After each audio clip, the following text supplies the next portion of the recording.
In order to think clearly about the doctrine of immigration, let's begin by differentiating the church and the state. There are many people who say, oh, we should have open borders. I even heard a pastor say a couple of years ago, oh, well, of course we should have open borders because after all, the gospel is for everyone. Whosoever will may come, and therefore whoever wills should be able to come into our country. So let me make it very clear that I disagree with that point of view for many different reasons. But in the Bible, the symbol of the state is the sword. Romans chapter 13. The symbol of the church is the cross. So the cross can say, whoever will may come. The cross can say that, if somebody smites you on the left cheek or the right cheek, turn the left. The church can say that to individuals, but you cannot run a state that way.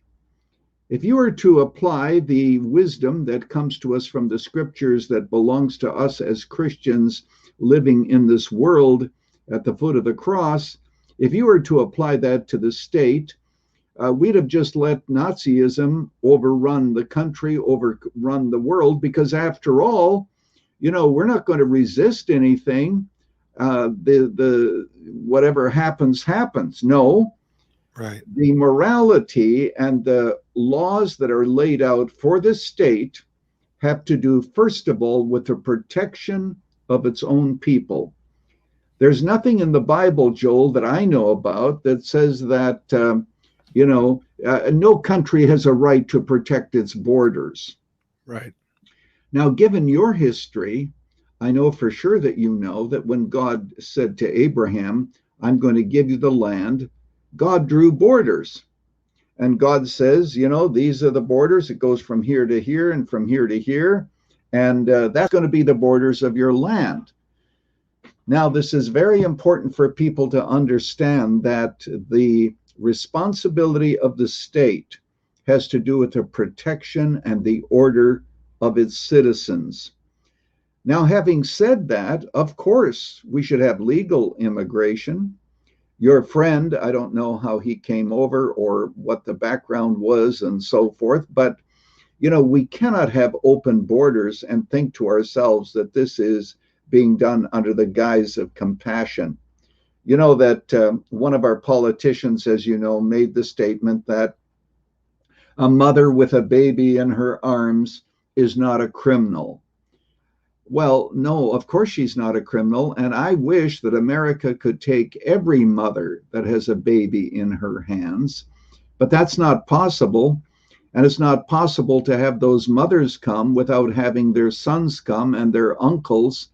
And all of us know right now, in fact, just at noon, in other words, less than 2 hours ago or about 2 hours ago, I was watching the news and a headline came that some smugglers and some drug smugglers were apprehended at the border.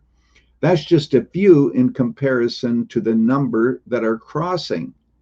And so wouldn't it be wonderful if in a fallen world we were able to just distinguish between the mother and her baby in her arms who is fleeing persecution or poverty? Wouldn't it be wonderful if we could distinguish her from all the others? It seems to me that that's the task of legal immigration. Being able to have an orderly process, which I don't think we have. I don't know much about the process of immigration right now, but I think it's probably quite convoluted. And of course, we see the open borders that we have today, which I think are very destructive. So let's establish, first of all, that the state has a responsibility. The cross is entirely different. When the Good Samaritan was going along from Jerusalem to Jericho and a man fell among thieves and was wounded, the Good Samaritan didn't say to him, now, wait a moment, what country are you from? Are you here legally?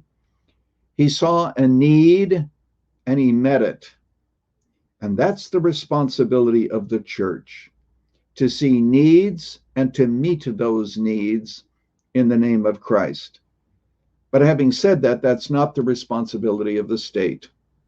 Yeah, that makes sense. And, we actually just had a question come in from Nate Warner, who's watching on YouTube. And it's about your point about the mother with a child. And, you expressed the desire to have compassion towards the mother with her child who wants to come in, but also the danger of of having an open border where we have no process, no legal process for letting them in. But what Nate asks is, if a mother with a baby in her arms is violating immigration laws, how is she not a criminal?